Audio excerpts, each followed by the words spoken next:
இருக்கேன். என்னென்னு சொன்னால் 2 கிழமைக்கு ஒருக்கா புல் வெட்டணும். ஆனால் மழை பெய்யுதுன்னு சொன்னால் அடிக்கடி மழை பெய்யுதுன்னு சொன்னால் 1 கிழமைக்கு ஒருக்கா புல் வெட்டணும். இப்போ புல் வெட்டிட்டு இனி சைட் அருகில் கிடக்கிறது இந்த சென்சர்ன்னு சொல்லி இந்த தங்குசியால் வெட்டணும். ஸ்டார்ட் பண்ணி இந்த சைட் அருகில் கிடக்கிறதுல வந்து புல் வெட்டுற மிஷின் போகாது. இனி இந்த மிஷினால் வந்து நான் ஸ்டார்ட் பண்ணி போட்டு வெட்டணும். புல் வெட்டுற புல் வேலை இந்த புல்லுவான் பாருங்க. இதை வந்து நாங்கள் திரும்ப வந்து இது வந்து நல்ல பாசலையால் திரும்ப வந்து நாங்கள் இது மரங்களுக்கு போட போகிறோம்.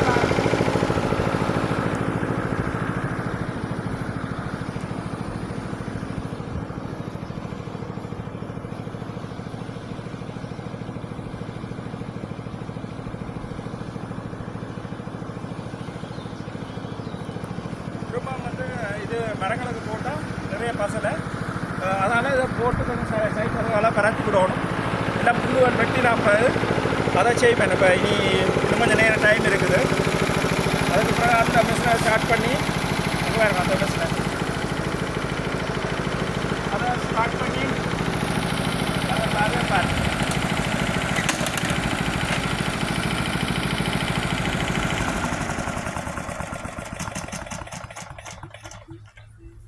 இனி இதை நான் ஸ்டார்ட் பண்ணி இதால் வெட்டணும் இந்த அருகுகள் எல்லாம்.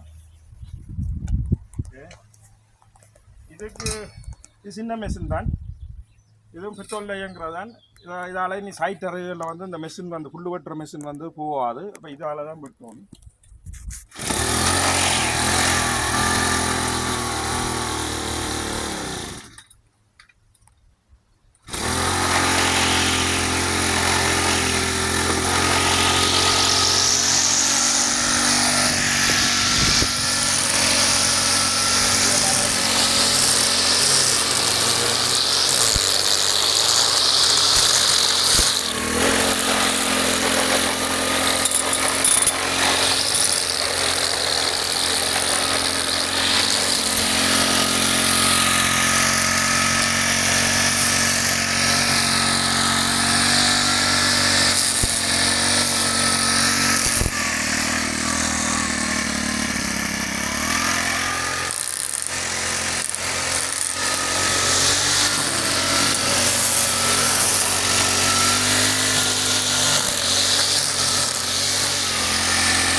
இப்படித்தான் அந்த அருகுகளெல்லாம் சேவ் பண்ணால் தான் வடிவாக இருக்கும். 2 கிழமைக்கு இனி பிரச்சனை இருக்காது.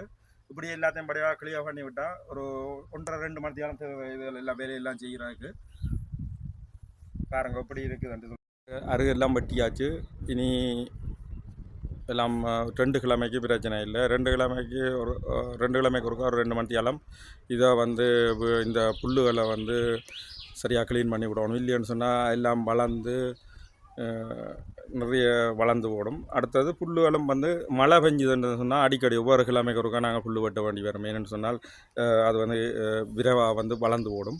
அதனால் மழை குறைவாக இருந்ததுன்னு சொன்னால் புல் 2 கிழமைக்கு ஒருக்கா 2 வாரத்துக்கு ஒருக்கா புல்லுகளை வெட்டலாம். பாருங்கள் அப்படி எல்லாம் வெட்டி முடிஞ்சுது. பாருங்கள் இந்த அருகெல்லாம் இப்படி க்ளீனாக இருக்குதுன்னு சொல்லி இதில் வந்து இந்த புல் வெட்டுற மெஷின் வந்து போகாது. இருந்தாலும் இந்த இப்படியான மெஷின்களால் இப்போ பெரிய காணி இருக்கிற ஆக்களுக்கு இப்படி இந்த கையால் பிடுங்குறன்னு சொன்னால் கண் எறிஞ்சிலும் இப்படியான சின்ன சின்ன மெஷின்கள் இருந்தால் தான் வெகு விரைவாக வந்து வேலையில் செய்து முடிக்கலாம். பாருங்கள் கொஞ்சம் இந்த அருகெல்லாம் இப்படி க்ளீனாக இருக்குதுன்னு சொல்லி